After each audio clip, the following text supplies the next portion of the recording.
First it was on, then it was off. Now it's apparently on again, but depends on who you ask. The Justice Department at a very high level making a stunning reversal in a court hearing today to try to add a citizenship question to the census, despite being blocked by the Supreme Court from doing so, and despite the fact that they conceded just last night to the court that they would no longer try to do that. Joining us now is Andrea Senteno. She's regional counsel at the Mexican-American Legal Defense and Educational Fund, which is the firm that's representing several of the plaintiffs in the case where the Department just started doing these remarkable backflips today. Ms. Senteno, thank you very much for joining us. I really appreciate you being here. Thank you for having me. So I have seen the transcript of this call today, which I found almost like science fiction. I know you were on this call today with Judge Hazel.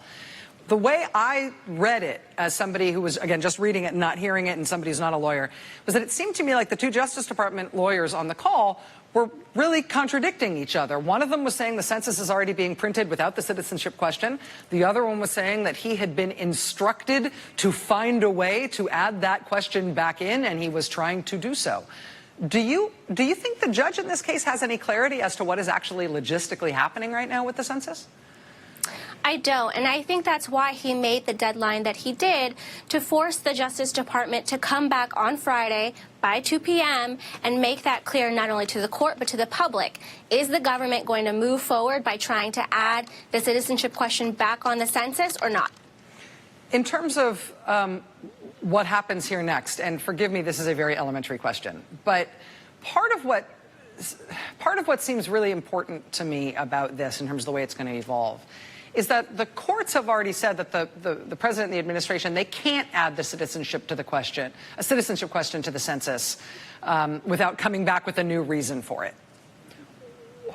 What happens if they try to do it anyway? What happens if they try to add that question anyway and just assert that it's their prerogative and never mind what the courts say? What would the enforcement mechanism be here for stopping them from doing that?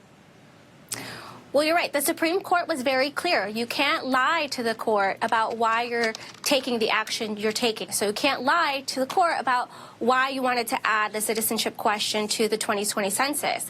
The fact is, we know why they wanted to add the question to the 2020 census. They wanted to discriminate against Latinos and immigrant communities of color, and if the government is not willing to come back on Friday and say that it's going to abandon this effort, this unwise, illegal effort, then we will move forward in court to prove that the addition of the question was intentionally discriminatory. And if you are able to do that, if you are able to prove that it's intentionally discriminatory and the court sides with you on that, the reason that I'm sort of pressing this, and I know this is sort of an elementary school level question, forgive me, but I'm concerned that the president is showing small c contempt here for the idea that he's bound by the courts in terms of what he's able to do with this policy.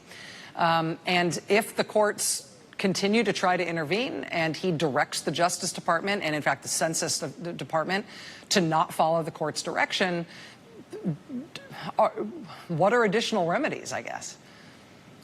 So the government deciding to defy a court order certainly would be a constitutional crisis. Okay. However, at least even on the record today, and you see it in the transcript, the government, while it said that it was reviewing the Supreme Court's decision and whether or not there was a path forward, it did make clear that, at least at present, the Census Bureau is moving forward with the process to print the forms and to conduct the 2020 census without the citizenship question. So at least to present, we haven't had any indication that there's going to be an attempt to violate court orders here. This is remarkable. I mean, as a matter of substance, this is a remarkably dramatic thing the Trump administration is trying to do, but the way this is playing out in the courts is just head-snapping, just unbelievable. Andrea Senteno, Regional Counsel at the Mexican-American Legal Defense and Educational Fund. I really appreciate your helping us understand. I know this Friday hearing is going to be very important. Please keep us apprised. We'd love to have you back. We certainly will. Thank you. Thanks very much.